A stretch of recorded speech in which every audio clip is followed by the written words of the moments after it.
नमस्कार शेतकरी मित्रांनो, कसे सर्वजण मजेत आहेत ना? मजेत राहायलाच पाहिजे. तर मित्रांनो, आज आपण बालासाहेबजी खुडे यांच्या शेतामध्ये आपण आलेलो आहोत. ते या गावचे प्रगतशील शेतकरी असून मागच्या 8 ते 10 वर्ष झालं रेशीम शेती करतात.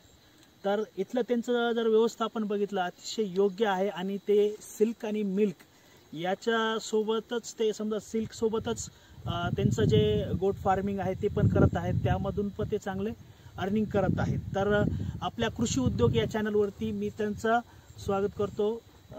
नमस्कार सर. नमस्कार. तर एक आपला अल्पसा परिचय एक आमच्या व्ह्यूअर्सला करून द्या.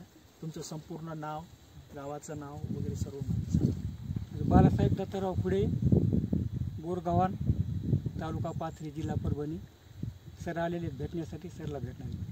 ओके सर, हे रेशीम शेती मी इथं बघतोय. इथं तुतीचे हे जे झाडं लावले ते कोणत्या जातीचे झाड आहे? हिवनचे. B1चे आहे. हो. तर हे आपली किती एकरवर लागवड आहे सर्वजण? लागवड आपली 2 एकर आहे. 2 एकर वर केलेली आहे. हे किती वर्षाचं झाड आहे असं साधारण? हे 6 वर्षाचं झाड आहे. 6 वर्षाचं झाड आहे. तर इथं मी बघतोय आपण हे स्टंप पद्धत ठेवलेली, हे कशामुळे ठेवलेलं आहे? सर पावसाळ्यामध्ये काय होते, खाल्ला पाला भरता येते, वापरता येत नाही, त्याच्यामुळे स्टंप ठेवलेले आहे. Okay okay. आता हे किती बाय कितीवर लागवड आहे आपली? 4 एकर होते. 4 कमी क्षेत्र असल्यामुळे. कमी क्षेत्र असल्यामुळे तुम्ही झाडं जास्त बसावं म्हणून त्यांनी 4 बाय 1 वर केलेली आहे. बट तुमचा अनुभव आहे आता समजा 4 बाय 1 वर आहे, तर शेतकऱ्यांनी किती बाय कितीवर लागवड करावं? ज्यांच्याकडे समजा चांगली एक शेती आहे, त्यांना शेतीचं समजा काही अडचण नाही, तर त्यांनी किती बाय कितीवर लागवड करावं? सर आपल्याला जमीन कमी असल्यामुळे केलेलं आहे. जर दुसऱ्याकडे जमीन जर जास्त असेल तर 6 वरची लागवड ठीक राहते. समजा 6 बाय 2 वर. तर आपण हे जे आहे याचं काय म्हणजे रोप लावलं होतं का बेनं? नाही, बेनच लावलं होतं. बेनं लावलं होतं का? तर ते बेनं लावल्यानंतर किती महिन्यानंतर आपलं समजा बॅच घेण्यायोग्य पाला आला? 6 महिने लागले होते. काडी लावलेली होती. बरोबर. म्हणजे तुम्ही जानेवारी किंवा फेब्रुवारी मध्ये लागवड केलेली असेल? जानेवारी मध्ये केली होती. ओके. तर याचं मी बघतोय याच्यामध्ये कुठल्याही प्रकारचं तण असं काही दिसत नाही, तर त्यासाठी काही वेगळं करावं लागतं का? काय हे झाडाचं नंतर काय मधात दुसरं काही उगवतं? नाही, कटिंग झाल्यानंतर नांगरणी वखरणी तर करण्यात लागते, पण झाडाच्या सावलीने पुन्हा तण येत नाही याच्यामध्ये. बरोबर. एकदा कटिंग जर झाली पूर्ण तर ते नांगरणी आणि वखरणी तुम्ही करून घ्या. बरोबर. आणि मग याच्यासाठी खताचं व्यवस्थापन कसं आहे? कोणकोणते? काय एकरी 10-26 किलो युरिया. तेवढाच खत. 10-26 किती आणता तुम्ही? किती किलो? 1 बॅग 50 किलोची. 50 किलोची 1 बॅग आणि 10 किलो युरिया. 10 किलो युरिया सर्व मिक्स करून मग ते मिक्स करून टाकतो. बरोबर. सुरुवातीला एक रोगरची फवारणी करतो. रोगर आणि 19-19 आणि पोषण. बरोबर. समजा हे फॉर एक्झाम्पल जर कटिंग झाली त्यानंतर तुम्ही खत वगैरे हे सगळं याच्यात टाकता? कटिंग झाल्यानंतरच हे करता? कटिंग झाल्यानंतर. वर्षातून किती वेळेस टाकता खत? वर्षातून 2 बॅचला टाकतो. दर बॅचला समजा बॅच झाली की फास्ट पाला येते. 45 दिवसामध्ये बरोबर पाला कापायला आला पाहिजे. बरोबर. त्या हिशोबानेच आधी मागवतो की आम्ही. कटिंग झाली की मागवतो. Okay okay. आता खत तुम्ही कसं झाडाच्या बुडाला टाकता? नाही, डायरेक्ट मधामध्ये शिकून टाकतो. मधामध्ये हे करता सगळं. ओके. त्यानंतर पाणी वगैरे? पाणी सर्वनीच पाणी भरपूर.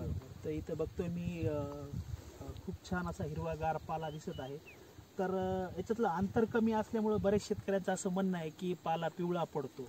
तर ह्या समस्येवर तुम्ही कसं मात केलेलं आहे? ते बरोबर आहे, ते पिवळा पाला पडतंय, पण आपल्याला जमीन कमी असल्यामुळे आपण जास्त रोप लागवड केलेली आहे. तर आपण याला 45 दिवसाच्या मोहरी जाऊ देत नाही, त्याच्यामुळे आपल्याला अजून ती जाणवलंच नाही. म्हणजे जसं पाला आला तसा पाला काढून घेतल्यामुळे ते पिवळा पडायच्या आतच तुमची बॅच पडायच्या आत घेत होता. नाही, पाला गळत आहे 100% खरं आहे, पण आपण बॅच फास्ट घेतो. आपण थांबत नाही. तर बघा शेतकरी मित्रांनो, जी आपल्या शेतकऱ्यांना जी खूप मोठी समस्या होती की पाला जो पिवळा पडतो, तर त्या समस्येवर यांनी कशी मात केलेली की जसं पाला आला पटकन त्याची बॅच घेणं, पिवळा पडायच्या आत त्यांचं ते बॅच निघून जाते.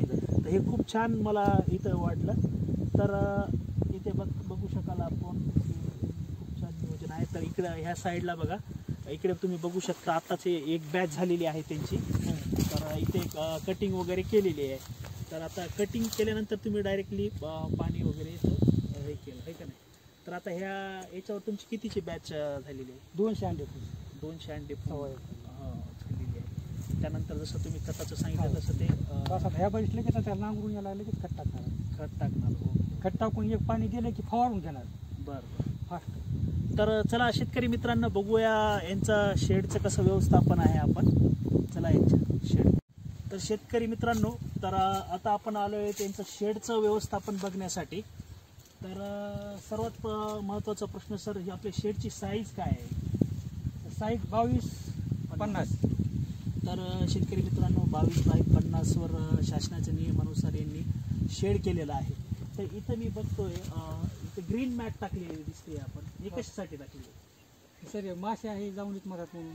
ओके. आणि टेम्परेचर कंट्रोल करण्यामुळं आपल्या कूलर सारख्या थोडक्यात सांगणं म्हणजे कूलर टाईप बनलेले आम्ही बाहेर मोटर लावतो त्याला. एक बरं उन्हाळा चालणारी आपली पाटी आणलेली आहे. दिवसामध्ये 3000 लिटर पाणी लागतं याला. एकदम टेम्परेचर कंट्रोल होतं. शेतकरी मित्रांनो, रेशीम शेती करताना सर्वात मोठी जी समस्या आहे टेम्परेचर कंट्रोल. हे बऱ्याच जणांना ते जजमेंट जमत नाही, त्यामुळे त्यांच्या बॅचेस फेल जातात. तर बालाजी खुडे सरांनी टेम्परेचर मेंटेन ते कसं करतात, एकदम असं देसी जुगाड केलेला आहे त्यांनी. की बघा इथे हे ड्रिप दिसतात. तर हे ड्रिप कशासाठी लावलेले तुम्ही? हेच त्याच्या कूलर सारखं आपलं पाणी सोडायला. Okay okay. कूलर सारखं तुम्ही ते ड्रिप वरती सोडले. शिवलेलं आहे पूर्ण नेटला. बरं, पूर्ण शिवलेला आहे. तिथं मोटर लावतो खाली लहान. बरं. आऊट वगैरे केलेला आहे नाही, टाकी आहे पाणी. 1000 लिटर. 1000 लिटरची पाण्याची टाकी आहे. आणि त्याला काय मोटर वगैरे बस? मोटर बसू लागली, फवारायची मोटर. किती रुपयाला घेतली ती मोटर? 350 रुपयाला. 350. आणि 2500ची पाटी आणलेली ती उन्हावरली आपण. Okay okay. म्हणजे तुमचं एक साधारणतः 2800 ते 3000 रुपयामध्ये ते जुगाड झालेलं आहे. ते एक पाटी आणि मोटर आणून ते जसं समजा त्याच्या ऊन पडलं की ते चालू होते. चालू लाईनची वाट बघायची गरज नाही काय नाही. बरोबर. तर आणि याच्यावर पण ते ड्रिपनं पाणी पडल्यामुळं जे टेम्परेचर जे आहे एकदम मेंटेन राहतं. तर याचं जे खालून बघतो मी, हे किती फुटाची भिंत आहे ही? आपला 2.5 फुटाची. 2.5 पावणे 3 फुटाची. 2.5 ते पावणे 3 फुटाची. ही भिंत कशामुळे घेतली तुम्ही? कुत्रे हे मांजर जाऊन मधात. डायरेक्ट मुंगूस, कुत्रे आणि जे आणखीन वन्य प्राणी ते डायरेक्टली शेडमध्ये आपल्या जास्त त्रास देते. मुंगचा जास्त धोका आहे. तर त्याच्यामुळे ते यांनी हे केलेलं आहे. असं ते 3 फुटाची जी भिंत घेतलेली आहे. आणि मी इथं बघतोय हे झाड कशासाठी आहे, म्हणजे कोणतं झाड आहे? हे तुतीच आहे, हिवंचच आहे. Okay okay. सुरुवातीला लावलेलं होतं, एवढं झालेलं आहे. Okay okay. तर ह्याचा पण तुम्हाला एक टेम्परेचर मेंटेन चालू फरक पडते आम्हाला. अर्ध्या पत्रावर सावली जाते याची. याने पण भरपूर फायदा आहे याचा. तर शेतकरी मित्रांनो बघा, एकदम म्हणजे नवीन कन्सेप्ट वाटला हा पण मला, की ते तुतीचं झाड अशा साईडनं लावलेले आहेत तुम्ही. तर याच्या सावलीमुळं जे आहे ते जे आहे डायरेक्टली जे सूर्यप्रकाश आपल्या शेडवर येत नाही आणि टेम्परेचर मेंटेन. तर यानंतर मी बघतोय की इथे तुम्ही ही मधामध्ये तुम्ही बघू शकता की इथं ही नेट लावलेली. ही नेट ही उजी माशीमुळे लावलेली. Okay okay. तर उजी माशी अंडे देते आळ्याच्या अंगावर. ती आळी खराब होती. Okay okay. तर हेच म्हणजे कसं किलोवर भेटतं का डायरेक्ट पूर्ण कसं साईजवर यायचं? नाही, साईजच भेटते. पट्टा असते, पट्ट्याला पट्टा भेटतो. त्यानंतर हे शिवून घेतलं का तुम्ही? शिवून घेतलं. बरोबर. केले. या समजा हे तुमच्या 22x50 किती खर्च आला एकदम याला? याला 4500 रुपये लागले. तर शेतकरी मित्रांनो, एक 4500 रुपयाच्या खर्चामध्ये तुम्ही उजवी माशी जी आहे ती सर्वात घातक म्हणजे आपल्या त्या आळ्यांना असते, तर ते डायरेक्टली तुमच्या शेडवर येऊ नये म्हणून त्यांनी किती छान इथे व्यवस्थापन केलेलं आहे. तर चला शेतकरी मित्रांनो, आपण आतमध्ये बघूया यांचं कसं व्यवस्थापन आहे.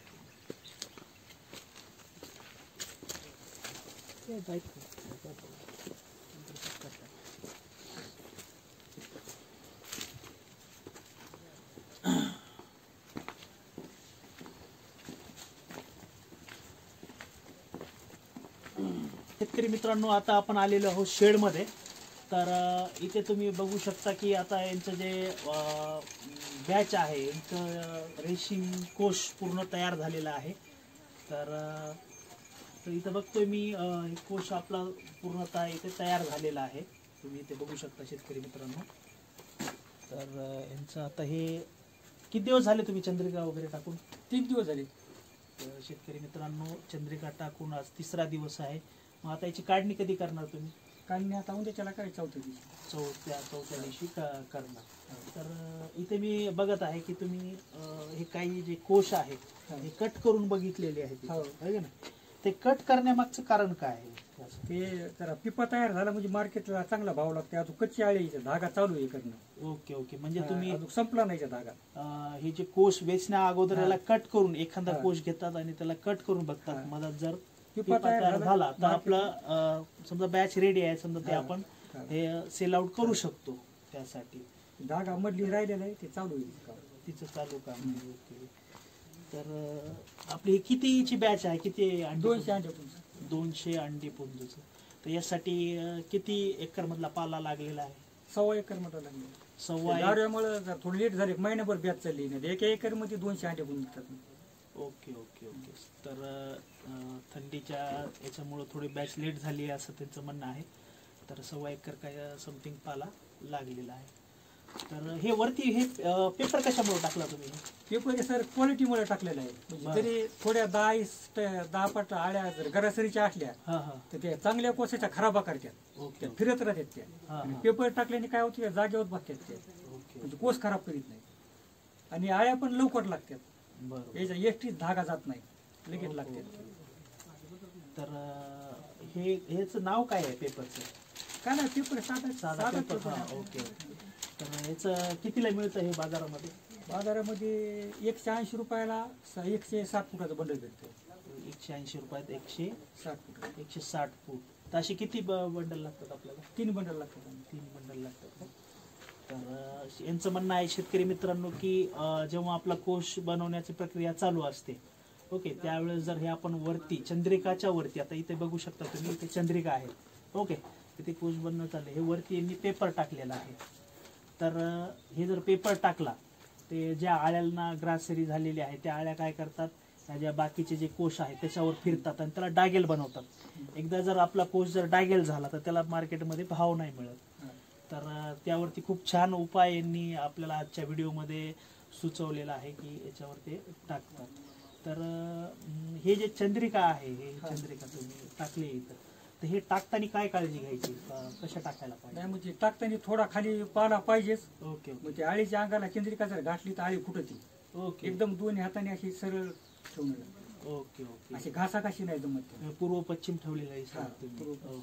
ओके. हे जे शेड आहे तुम्ही एकदम अल्प इन्व्हेस्टमेंट मध्ये हे केलेलं आहे, याचं सांगा, हे शेडचं कसं तुम्ही नियोजन केलं आणि कसं आहे? म्हणजे सुरुवातीला आपल्याकडे पैसे नव्हते, काय नव्हते, तर लाकडीमध्ये आम्ही थोडं काम भागिलेलं आहे. Okay okay. तर आता लोकांचे करायला नव्हते आम्ही, घरची ते वगैरे गच्ची ते केली, पण काळी जमीन असल्यामुळे गच्ची दबली. तर हे किती बाय कितीवर केले तुम्ही हे बांबूचे शेड? हे आपल्या करण्यावर समजा आम्ही हे 45 फुटाच्या मध्ये शेड केलेले आहेत. दोन्ही साईडनं 2.5 फूट रस्ता सोडलेला आहे. ते 18 इंचावर केलेलं आहे आम्ही. Okay okay. 18 इंचावर कपा केलेला आहे. ओके. आणि अशी रुंदी किती? 5 आहे? 5 फूट. 5 बाय 45. ओके. तर शेतकरी मित्रांनो, ज्या शेतकऱ्यांना समजा इन्व्हेस्टमेंटचा इश्यू आहे तर ते शेतकरी अशा बांबूपासून हे रॅक बनवून अतिशय कमी इन्व्हेस्टमेंटमध्ये जे आपलं रेशीम शेती चालू करू शकतात आणि भरघोस उत्पन्न घेऊ शकतात. तर इथे आपला जर बघितलं तर शेतकरी मित्रांनो, इथे बघताय तुम्ही, इथे काही आपल्या आळ्या दिसत आहेत ह्या. तर ह्या ज्या आळ्या आहेत, आता ह्या कोश तयार करणार नाहीत का? ह्या त्या कोश तयार करतात, पण आपली टायमिंग चालली, टायमिंग निघून जाते. त्या थोड्या 1-2 टक्का राहतात त्या. Okay okay. त्या लहान अवस्थेमध्ये आलेल्या असतात अंड्यामधल्या, कधी चॉकी सोबत आलेल्या असतात त्या. ओके, चालते. आणि सर्वात महत्वाचा प्रश्न, आता ही बॅच झाली, तुम्ही हे जे कोश आहे मार्केटला विकला, त्यानंतर हे जे राहिलेलं जे रॉ मटेरियल आहे, वाळलेला पाला आहे, याचं काय करता तुम्ही? मटेरियल आम्ही सहज फुकून देतो त्याला. याच्यामध्ये काही घाण जे असते, गरासरीच्या आळ्याची असते, शेतात जर टाकलं तर पुन्हा जे पाल्याला परिणाम होत आहे. ओके ओके त्याच्यामुळे डायरेक्टली फुकूनच येतं. ओके, जसं म्हणजे तुराट्या वगैरे हा. पराठ्या जाळतात त्या प्रकारे त्या तुम्ही जाळून जाळून टाकतो. तर बरेच शेतकरी काय करतात किंवा हे जे आहे बॅच मध्ये निघणारं रॉ मटेरियल याचं काय डिकम्पोस्ट खत वगैरे तयार करतात, पण यांचं म्हणणं आहे हे जर डायरेक्टली आपण हा. त्या वळीमध्ये टाकलं तर याचं जे काही लागण झालेले रोगाचं जे ते आपल्या पाल्यावर येईल आणि पाला घातक झाल्यामुळे पुन्हा आपले बॅच फेल जाण्याचे जे चान्सेस आहेत खूप जास्त आहेत. ते पण एक व्यवस्थापन आपल्या शेतकरी मित्रांना खूप मार्गदर्शनाचे ठरेल. आणि सर, एक प्रश्न एक खूप महत्वाचा आहे की याच्यामध्ये जे आहे औषधाचं कसं व्यवस्थापन करता, म्हणजे चुना वगैरे विजेता हे काय काय वापरता तुम्ही? त्याच्यामध्ये सुरुवातीला ब्लिचिंग टाकून धुवून घेतो आम्ही सुरुवातीला. हा. ओके. त्याच्यानंतर मग एक फवारणी करतो. ओके, कशाची फवारणी असेल ती? समजा फवारणी करता. ओके. त्यानंतर कसं? अस्त्राची फवारणी करतो. अस्त्राची फवारणी पुन्हा 4-5 दिवस थांबून पुन्हा एकदा करतो अस्त्राचीच. ओके. ते कशामुळे करता हे फवारणी? हे जंतू हे सगळे ओके शेड निरोगी व्हावं म्हणून समजा. शेडचं जे निर्जंतुकीकरण जे आहे ते अस्त्र वापरून. अस्त्र आणखी दुसरं काय वापरतो? अस्त्रच वापरतो. 2 फवारणी करतो अस्त्राची. ओके. तर एवढ्या शेडला किती लागतं? 2 पुड्या. 2 पुड्या 125 रुपयाला पुड्या, 120 रुपयाला. बरं बरं. 2 पुड्यामध्ये होऊन जाते. ते कसं करता, म्हणजे फवारायचं? फवाऱ्याने साह्याने करता, रॅकवर यायच्या सगळं ओलं करतो. ओलं करून टाका खाली जमिनीवर सुद्धा. Okay okay. आणि जमिनीवर चुन्याची एक बॅग आणि ब्लिचिंगची एक 5-5 किलो हा हा. ते सुरुवातीला मध्ये टाकून देतो. चुना आणि ब्लीच सर्व पूर्ण टाकून देतात. पाणी मारून घेतो. फवारणी झाल्यानंतर किती दिवसानंतर बॅच तुम्ही घ्यायला चालू करता? बॅच दर 10 दिवसाला बॅच कंपल्सरी आहेच. आहे समजा. फवारणी त्याच्यामुळे आम्हाला एक फवारणी एक्स्ट्रा करायला लागते. एका फवारणी उभी होतं ते. असं आहे का? बरं बरं. आणि ब्लिचिंग त्याच्यामुळे जास्त मारणं लागते दरवेळेस. Okay okay.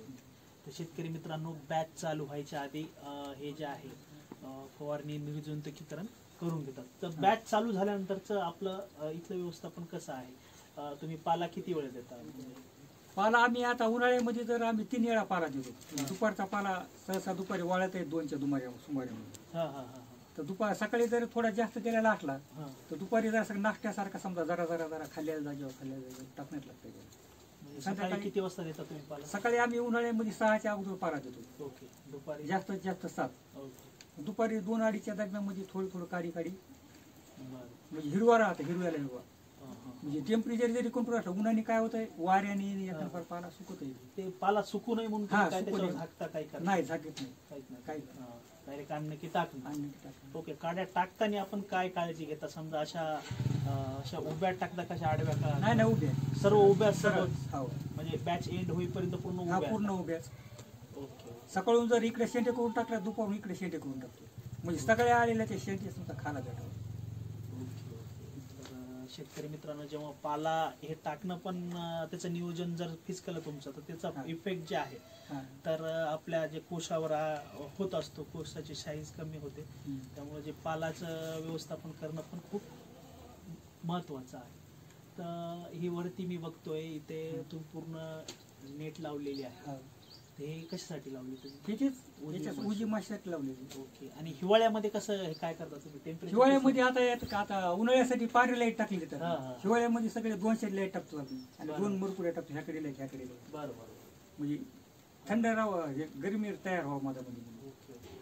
आणि समजा एका ग्रामीण भागामध्ये लाईटचा इश्यू असते, कधी कधी लाईट नसते, त्या शेतकऱ्यांनी काय करावं? काय नाही, थोडी बॅट लांब होती. Okay okay. बॅट लांब. Okay okay. काही जण बघतोय काही शेगडी लावून ठेवतात. शेगडी लावतो पण लाईट असली तर लावून. आणि यामध्ये काही शेतकरी कूलर पण लावतात. तर ते नाही, कूलरनी पाला वाळत आहे ना. कूलर नाही जमत वापरायला. आम्ही केलं पण नाही जमत. कूलरची नाही आवश्यकता नाही वाटत. कूलर जमत नाही, फॅन जमत नाही, मदत नाही जमतच नाही ना. म्हणजे जे काय जे साईडने तुम्ही जे नेटलाच काय करू शकतात तेवढंच. त्यांनी ड्रिपनं पाणी हे सोडून टेम्परेचर त्यांनीच कंट्रोल होतं. आणि आजूबाजू फोगर पण लावता येते. समजा लेट जर त्याकडे जमीन असेल शेड तर मधामध्ये. तर आणखीन एक महत्वाचा प्रश्न की आता ही तुमची जी आहे 200 अंडी कुंटाची बॅच आहे, तर यामधून तुम्हाला किती माल निघेल अशी अपेक्षा आहे? याला सर 160 निघेल. 1 क्विंटल 60 किलो. ओके. आणि याचा कोणत्या बाजारपेठात आपण विक्री करता? जास्त सहसा तर बँगलोरला जात होतो, पण 1.5 क्विंटलच्या जवळपास माल आहे. मग समजा इथे बीडला नाही तर जालन्याला. तर 1.5 क्विंटल म्हणत आहे, तर किलोला आपल्याला सरासरी भाव काय मिळतो तिथं? इथं बीडला जर गेलं तर 450 ते 500 रुपये भाव मिळतो किलोला. 450 ते 500 रुपये. 510, 5 इतके जवळपास. आता याचे आपल्याला एक अंदाजा एक पट्टी किती हजार रुपयाची? 80,000 जवळपास येते. 80,000 रुपयाची. आणि याचा खर्च वजा करून तुम्हाला किती? खर्च काय 15,000 रुपये खर्च आहे. म्हणजे सगळे स्वतः मेहनत आम्ही स्वतः करतो ना, बाहेरून नाही जास्त. ओके. येत नाही सगळं आम्ही स्वतः करतो. जास्तीत जास्त 15,000 रुपये खर्च आहे. ओके. म्हणजे तुम्हाला सर्व खर्च वजा असं 65,000 रुपये तुमचा निव्वळ नफा आहे. तर बघा शेतकरी मित्रांनो, जर तुम्हाला मंथली जर 50 ते 60-65,000 रुपये, आता लाईव्ह एक्झाम्पल यांचं सर्व 80,000 रुपयाची पट्टी येईल आणि त्याच्यातून खर्च वजा यांना 65,000 रुपये मंथली उरताल. तर आज जर तुम्ही नोकरीचं बघताय, तुम्हाला एक 50 ते 60,000 रुपयाची जर नोकरी करायची आहे, तर तुम्हाला त्यामागे खूप सारे एफर्ट्स आहेत इथे. म्हणजे तुमच्या टाईमनुसार तुम्ही हे करू शकता. तर यांचं मला जर बघितलं तर व्यवस्थापन पण खूप छान आहे आणि मंथली यांना जर चांगलं प्रॉफिट होतच आहे. तर शासनाचं आता नवीन धोरणानुसार बरेच सिल्क आणि मिल्कचं पण करत आहेत. तर मिल्कसाठी आपण काय केलं? काय आपल्याकडे गाई म्हशी काय? शेळे सर आपल्याकडे त्याचे खाल्लाचे एसटीच पाला असतो फुटलेला फांदाडे, ते आपण वाया जाऊ देत नाही. 9 शेळे. तर गेल्या वर्षी मला 1,25,000 रुपये मी बोकडी विकली तिची. बरोबर. एका 12 महिन्यामध्ये. 12 महिन्यामध्ये कितीचे? 1,25,000. तर हा एक बोनस म्हणून यांना आपण म्हणू शकतो, किंवा सिल्क सोबत त्यांनी मिल्कचं पण केलेलं आहे. 1,35,000चे बोकड यांनी विकलेले आहेत एका वर्षामध्ये. याच्या कंटिन्यू बॅचेस पण चालू आहेत आणि इकडे शेळ्यांची पण इकडे वाढ होत आहे. ती आपण चला तर बघूया यांचं शेळ्यांचं कसं व्यवस्थापन. आता आपण सिल्कचं बघितलं, आता यांचं मिल्कचं व्यवस्थापन कसं आहे. तर इथे मी बघत आहे की शेळ्या इथे दिसत आहेत. तर ह्या शेळ्या ज्या आहेत ते तुम्हाला सिल्क सोबत जे तुम्ही याचं व्यवस्थापन केलं ते कशा प्रकारे केलेलं आहे ते मला सांगा. सर सिल्कचा आपला रेशीमचा जे पाला उरतो खाली एसटीच जातो, कापून टाकण्यात लागतं इथे. Okay okay. उरलेला पाला काही खाल्ला काही सगळं शेळ्याला वापरतो आम्ही. ओके. तर पाला किती टाइम टाकता यांना शेळ्याला? शेळ्याला 3 टाइम पाला टाकतो. पूर्ण संपूर्ण रेशीमचा पाला टाकतो? रेशीमचा टाकतो पूर्ण. Okay okay. आणि ही कोणत्या जातीची शेळी आहे? हे 6 गावरान आहेत, 2 बिटलचे. गावरान आणि बिटल. या शेळीचा किती वर्षाची शेळी आहे? ती आता दुसऱ्याने म्हणजे 2.5 वर्षाची. याची मार्केट प्राइस कितीला आणली होती तुम्ही? मी लहान पिले घेतले 2-2 हजाराला. थोडा नाद होता मला. 2-2 हजाराला. याच्यापेक्षा बारीक पिले घेतले. 10 घेतले होते. किती महिन्याचे होते पिले? ते 2-2 महिन्याचे पिले होते. 2.5 हजार घेतले. 2,500 रुपयाला एकदा 10 पिले घेतले. तर त्याला जे आहे तुम्ही पाला देतात. तर याच्यापासून तुमचं उत्पन्न कसं आहे ते आमच्या प्रेक्षकांना? म्हणजे याच्यामधून चांगलं उत्पन्न आहे. एका वर्षामध्ये मी शेळ्याचे 1,25,000 रुपये गेल्या वर्षी काढले आणि ह्या सालामध्ये काही शेळ्या 3-3 पिले दिले. Okay okay. तर कमीत कमी 2.5 ते 2 लाखापर्यंत जाईल अशी शक्यता आहे मला. ओके. आणि ही आहे शेळी एका वर्षात किती वेळा पिल्ले देते? 13 महिन्यामध्ये 2 वेळेस येते. येले की 20 ते 25 दिवसामध्ये लगेच लागते. 5.5 महिन्याला शेळी येते. 12 महिन्यामध्ये 5.5 महिन्याला ही 2 पिल्ले देते का? हा 2-3. साधारणतः म्हणजे मेल फिमेलचं प्रमाण कसं असतं? म्हणजे बोकड आणि म्हणजे सध्या तर आपण गावरून ठेवलेलं आहे, पण आता बिटलचा आणायचा विचार चाललाय. ओके. हा पूर्ण फिमेल शेळी आहे. ओके. तर याचं काय याची लागवड जी आहे इंजेक्शनद्वारे करता का? नाही, बोकडेद्वारे. बरं. पण आता बिटलचा आणायची इच्छा आहे. इथे शेळ आपण बघतो, याला काही टेम्परेचर वगैरे मेंटेन करावं लागतं? नाही, काय नाही. ओपन हवा आहे. संध्याकाळच्या रामामध्ये पॅकमध्ये घालतो. यांना काही लसीकरण वगैरे करावं? लसीकरण करणार दर 6 महिन्याला. कोणतं लसीकरण करता तुम्ही? त्याच्यामध्ये समजा रोग प्रतिकार शक्ती वाढवण्यासाठी दर 6 महिन्याचं लसीकरण. पुन्हा त्याला ते जंतुनाशक, ओके, लिव्हर टॉनिक दर 10 दिवसाला. एका महिन्यामध्ये 2 वेळेस. एका महिन्यात 2 वेळेस जंतुनाशक आणि लिव्हर टॉनिक 10 दिवसाच्या फरकाने. ते कसं इंजेक्शन आहे? नाही चाऱ्यामध्ये तोंडातून देतो. बरं. इंजेक्शन पाजायचं. त्याचं काय नाव काय आहे? लिव्हर टॉनिक नावच येतात आणि जंतुनाशक. चाऱ्यामधून देतात तुम्ही? हो, चालेल. बाकी लसीकरण दुसरं काही? काय नाही, लसीकरण देतो फक्त दर 6 महिन्याला एकदा. खुरकुत हे येऊन म्हणून. तर शेतकरी मित्रांनो, सिल्क आणि मिल्कचा कन्सेप्ट इथं जे आपले बालासाहेबजी खुडे सर आहेत यांनी खूप चांगल्या प्रकारे इथे केलेलं आहे. त्यांचं रेशीममधून तिथं लाखोचं उत्पन्न करतातच. त्याचबरोबर या मागच्या वर्षीचा रेकॉर्ड तुम्ही बघता तर 1,35,000 रुपयाचे त्यांनी निव्वळ बोकड विकलेले आहे. आज तुम्ही बोनसवर कमवले असं म्हणू शकता, कारण जे रेशीमचा जे पाला आहे ते वेस्टेज तुम्हाला टाकून द्यावा लागतो. त्यामध्ये यांनी इथं शेळी व्यवस्थापन करून सिल्क आणि मिल्कचा एक खूप छान कन्सेप्ट इथे राबवलेला आहे. तर आमच्या सर्व जे कृषी उद्योग टीमच्या वतीनं सर आपण ही खूप छान माहिती आमच्या शेतकरी बांधवांना दिली, त्याबद्दल मी तुमचे अतिशय आभार व्यक्त करतो.